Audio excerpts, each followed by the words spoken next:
More than 250 experts in the traffic signals industry joined together in person to hear a range of papers here in Nottingham. These recordings are brought to you by AGD Systems, Colas, SRL Traffic Systems, Smart Video and Sensing, Vivacity and Unex Traffic. Thank you very much and good morning everyone. Yes, unfortunately Steve couldn't make it. He's been much more closer to deployment of the Lorawan network, which is what this presentation is essentially about. But you get me instead. So where we're talking about is Berkshires, as you probably well know, 6 unitary authorities, and they're all part of this project. So we're delivering right across 6 different authorities and working with the 6 of them, with Reading Borough Council as the lead authority. I was just looking around to see whether Linda George survived, because he's been very closely involved in that and should be here today. So I'm going to start with a video.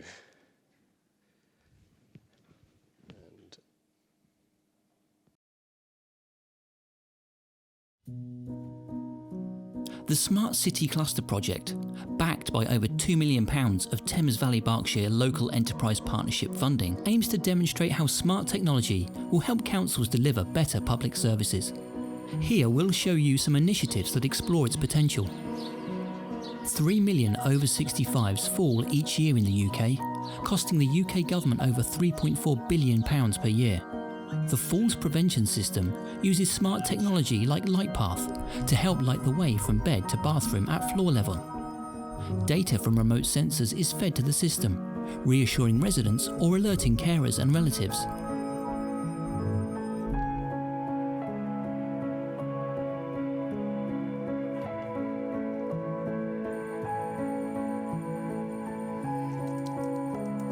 Councils spend a lot of time dealing with inquiries about waste and highways. Using an automation platform, IntelliAgent, we have developed chatbots to answer common questions, saving lots of valuable time for key services. In the UK, 500,000 older people go up to 6 days without speaking to anyone.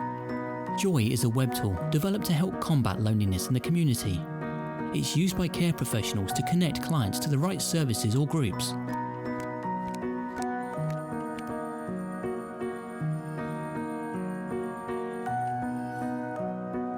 Another initiative is Waka, an app designed to help residents explore the culture and entertainment in their area, from history, landmarks and surroundings to shows, classes and clubs. Many women students are understandably worried about walking at night. The My Way student safety app uses sensors positioned around the streets of Reading to send data to an on-screen map, giving reassuring details about light levels, activity and noise.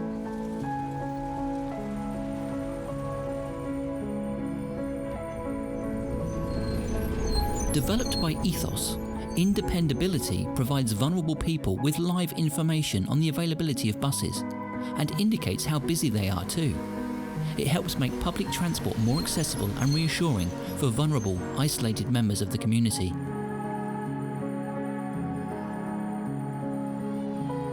Eco Rewards encourages cycling and walking while aiming to cut car journeys. It uses smart ID technology to record green travel choices. Congestion and pollution go down as quality of life goes up. Users can access a range of rewards for taking the healthy option.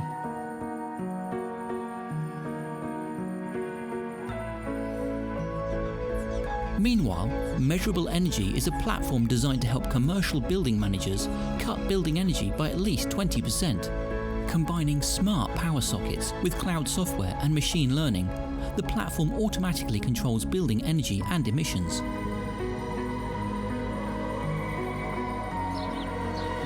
IoT specialist Think Engineer has created a solution to fight fuel poverty and poor living conditions in social housing using smart sensors.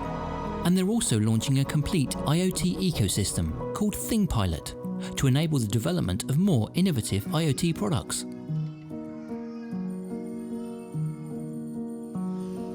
Discover new solutions for your community. With the Thames Valley Berkshire Smart City Cluster project,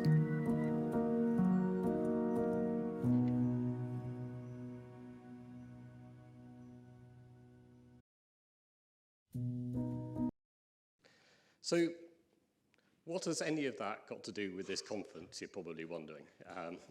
Very much it's a traffic signal conference and symposium, but if we look at councils, who leads on technology? Which sector is really the one that has grasped technology and over many years has led it? It's the highway sector, it's the transport sector, it's the traffic signals and the ITS.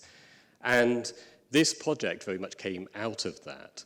The funding has come through the LEP, and we get funding for a project where their metrics were about promoting business and growth in innovation. They wanted to support new startups, new ideas, and get them out there and going.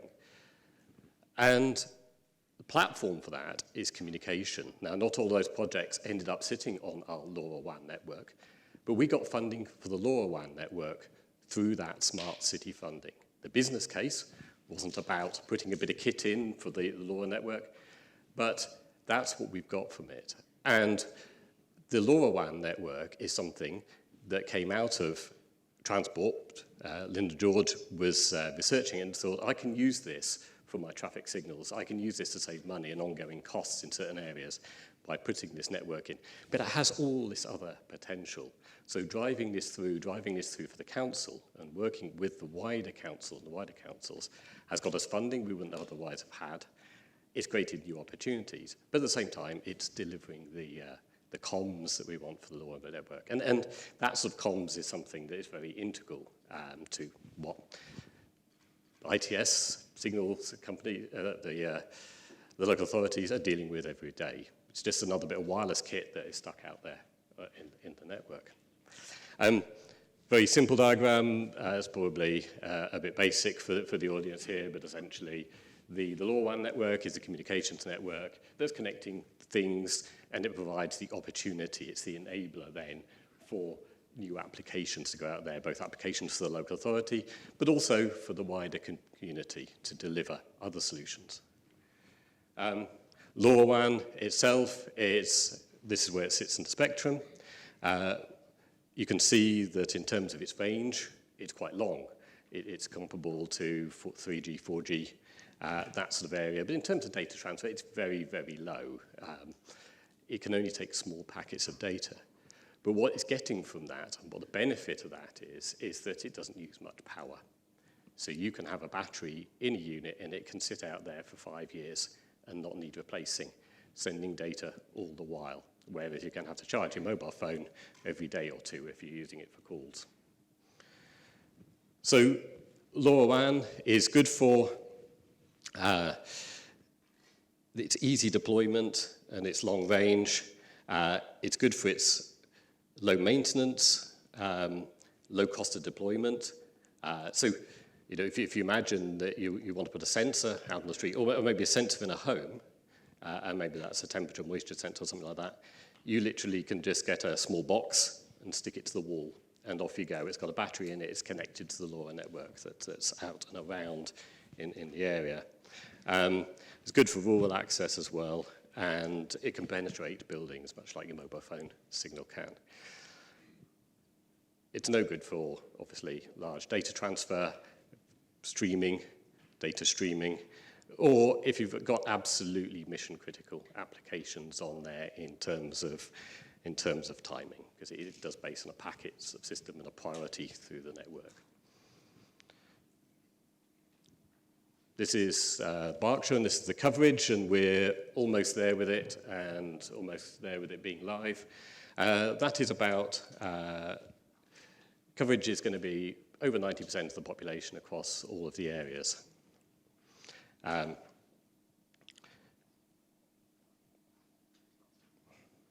just, that's it. The devices, this is a Tech-Telic kit, but there's a number of suppliers of this kit, fairly small boxes, easily pull-mounted, and we've been deploying them at a number of different locations. These examples here on traffic signals, on tall folding poles, 12-meter poles, and on rooftop installation. And also on, it's not shown there, but on CCTV, similar to the 12-meter pole application. So when we started this, we thought, the range is long, can penetrate buildings, lots of good things about LoRa. Let's, as much as possible, use our traffic signal network because it's easy. It's there, access to it, don't have to agree access anyone, it's got power to it, it's got comms to it. Let's just stick it all on poles. But the early trial showed that actually the coverage isn't as good as advertised, that actually you do need height to get good range. That actually a lot of those sites, albeit good for infill, didn't really get much coverage at all. It was actually quite a bit of a disappointment, it has to be said. And so we then needed to move to look to other locations in our planning. The one solution is a 12-meter pole. These are obviously very tall, big visual intrusion. They obviously cost more than just putting a traffic signal equipment because you've got to get yourself a pole.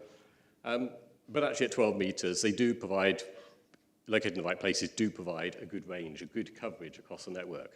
But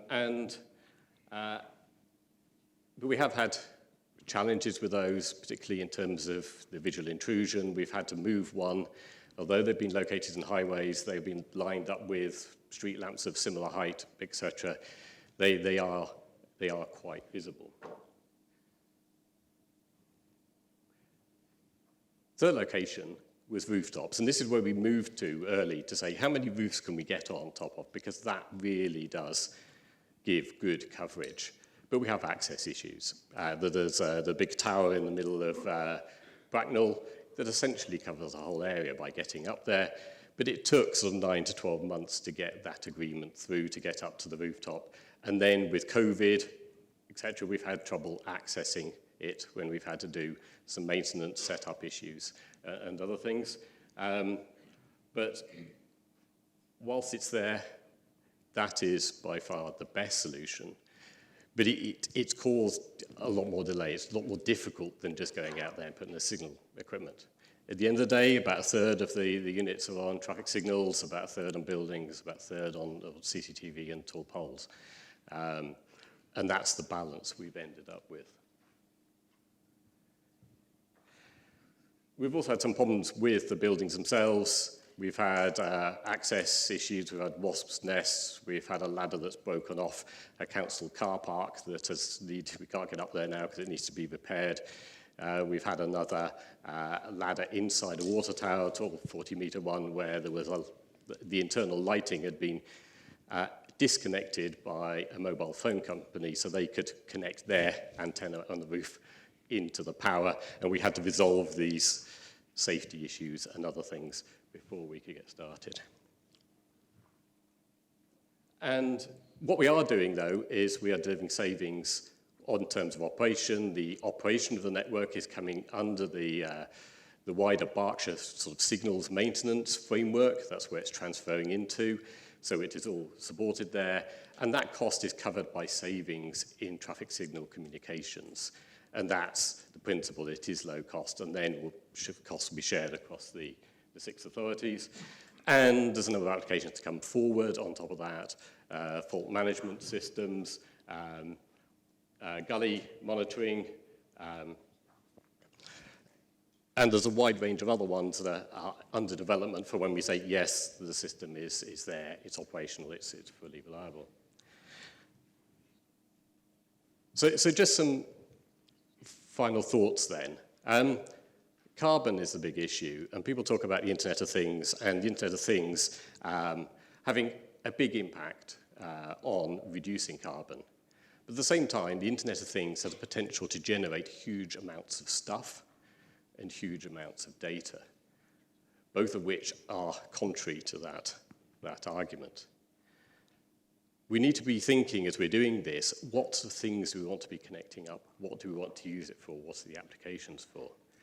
If I go back to the smart city cluster applications, we've got a tag-based system to encourage sustainability running off the LoRa network. That will have a net benefit in terms of its carbon reduction.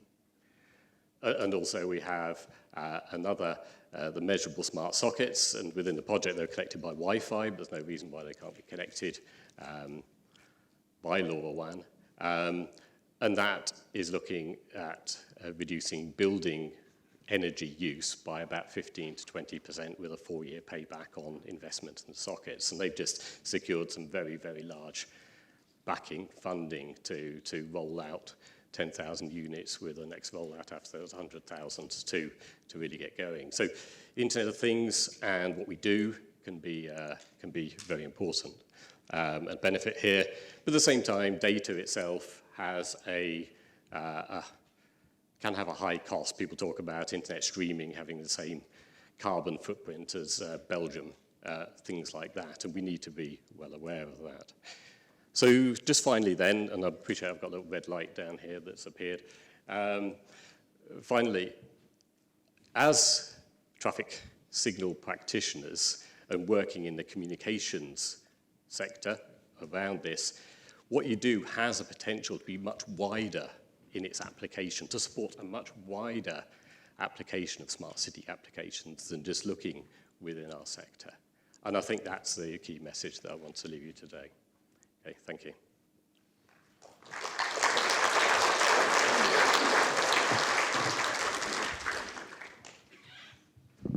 Thank you, Rob. Again, I'll ask the first question, if you don't mind. Okay. With so many use cases and potential users, people able to make use, and companies able to make use of this, are you having to do anything to manage the users to stop them, just not maybe deliberately, but to stop them interfering with each other, stealing each other's bandwidth, in the same way that Vodafone might come along and unplug it? Is there the possibility that people are just going to, increasingly use more of the bandwidth? There is a possibility. The way that LoRa works is it does manage the amount of data that can go through from any one device, and you can support a very large number of devices on each base station. The network is set up in what's known as its own instance. It sits on the Things network, which is a wider open LoRa network, and that's how we can manage the data. We can just use that, we just pay to that and use it. But we can see on our own instance how much use is going through the devices, through the gateways, and that might mean that we can see in advance if the network needs strengthening. You could always invite in the future to actually charge for some of that data usage if that does become, or that access if that does become an issue. But at the moment, it's a sort of a free to access model. But at the moment, we've got a limited number of users on it. We are finalizing some final technical integration issues with the units, but it should all be smooth in the next month. So then we'll have a big shout and say, here it is. We've been engaging with the Things, the Thames Valley Internet of Things network, which is a big community, as well as a number of people across all the local authorities in different sectors, and there's a lot of ideas of what they want to do with it. And also with that, can you see others contributing with the infrastructure to the network and adding their own nodes? So as we, and this has been a challenge, integrating our instance with the Things network hasn't been as smooth as we thought it was going to be. It was all there, but then it wasn't quite, and that's the thing we're tidying up. But that means that people who will come in to use LoRa are either connecting to ours or somebody else's, and they are private. It doesn't matter. It doesn't matter whether they use one of those or others. So yes, there are other base stations around. I think we've got a few questions. One in the middle here.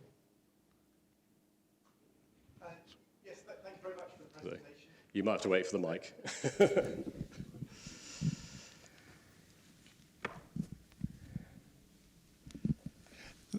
Thank you very much for the presentation. Tom Webster, Connected Space Catapult.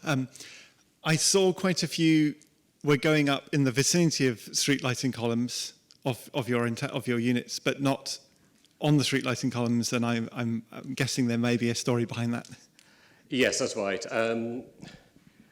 Most authorities within Berkshire, not all, putting things on street columns is quite challenging from the approval process. The lighting columns have been purchased down to a sort of a minimum standard sense of strength and everything else, and therefore it has been it was difficult to get any agreement to use the street lighting column, so therefore we've gone with other assets instead, and that's why we've not used street lighting. Thanks. Alistair? Thank you. Alistair Gollop from McDonald. I've written a couple of times about the synchronicity of smart cities and traffic systems, and I just wondered if, because of the distributed network we have with traffic systems, the sort of nodes that they offer for various other opportunities, if you've also thought about the opportunity to use platforms such as UTMC for the dissemination and aggregation of data to users, particularly those sort of highways assets, drainage and things that you mentioned there. It's a very good point. We haven't, within this project, it's an idea that's there as to what could go through UTMC.